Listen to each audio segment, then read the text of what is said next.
रुको तो।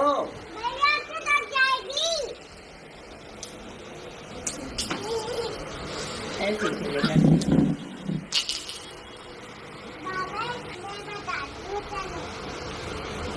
ऐसे ऐसे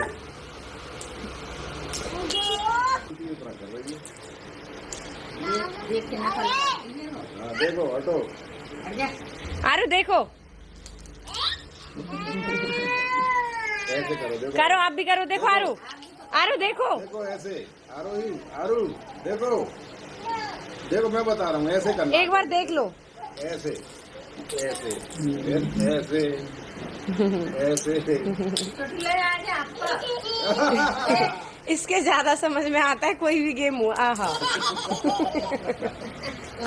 आजा बेटा सॉरी। जाओ जाओ जाओ खेल लो। अब आपके हाथ से नहीं लेंगे। आजा। देखो मुझे देखो चल कैसे रही है ये, देखो। हेलो दोस्तों, एक क्लिप आपको अच्छी लगी होगी, लेकिन अब ऐसा देखने को आप लोगों को नहीं मिलेगा।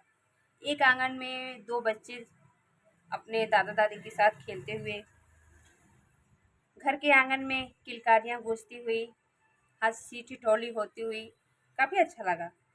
लेकिन अब शायद ही ज़िंदगी में ऐसा देखने को मिले, या कहें कि देखने को मिलेगा ही नहीं, क्योंकि सपना जी को उनके सास ससुर ने बच्चों सहित घर से निकाल दिया है, अपनी ज़िंदगी से, अपनी जायदाद से सबसे बेदखल कर दिया है। वही कहते हैं ना, जब बेटा नहीं तो बहू नहीं। तो वही हाल सपना जी के भी साथ हुआ है। जब तक बेटा था तब तक बहू थी, अब बेटा नहीं तो बहू कहाँ की। और दया तो उनको दो छोटे बच्चों पर भी नहीं आई, कि यही सोचकर अगर सपना जी को घर में रहने देते कि मेरे दो नातिन हैं, मेरी दो बच्चियां हैं, इसी के सहारे हम लोग ज़िंदगी काट लेंगे, ये जो है मेरे बेटे की निशानी है, सब कुछ यही है मेरी। लेकिन शायद ऐसा उन्होंने सोचा होता, और फिलहाल उन्होंने ऐसा सोचा नहीं, और सपना जी को घर से निकाल दिया दर दर की ठोकरें खाने के लिए, इस दुनिया की समस्याओं से जूझने के लिए। तो कोई बात नहीं, अब तो जो होना था वो तो हो ही गया है।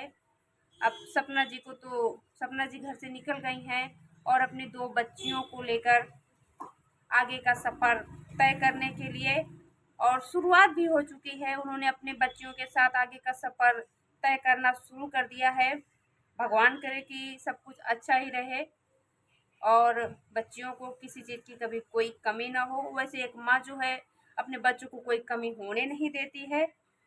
और रही बात उनके दादा दादी की, तो अब पता नहीं उन्होंने ऐसा क्या सोचकर ऐसा किया, अब उनके दिमाग में क्या चल रहा है, किसके कहने पर किए, अपने मर्जी से किए, ये तो भगवान ही जाने। बस मैं इतना ही कहना चाहूँगी कि काश उन्होंने अपनी बहू का ना सही, लेकिन अपनी बच्चियों का मुंह देखा होता तो शायद कुछ। और रही बात उनकी बेटी अंशु थी, वो भी सपना जी के साथ थी, तो उसे भी सपना जी से अलग कर दिया गया, और जितना दूर गांव में भेज दिया गया है यहाँ से, और उसका वहीं पे एडमिशन भी हो गया है। तो अब वो तो वहीं पढ़ेगी, वहीं अभी रहेगी गांव में। तो तो दोस्तों, आपको वीडियो कैसा लगा, बस इस वीडियो में इतना ही। बाकी आप लोग जो है देख ही रहे हैं कि सपना जी के साथ क्या क्या हो रहा है, क्या क्या झेल रही हैं। बाकी भगवान की मर्जी, सब कुछ अच्छा ही करेगा। सपना जी के साथ अच्छी रहेंगी, दोनों बच्चे भी अच्छे रहेंगे। बस बस इतना ही।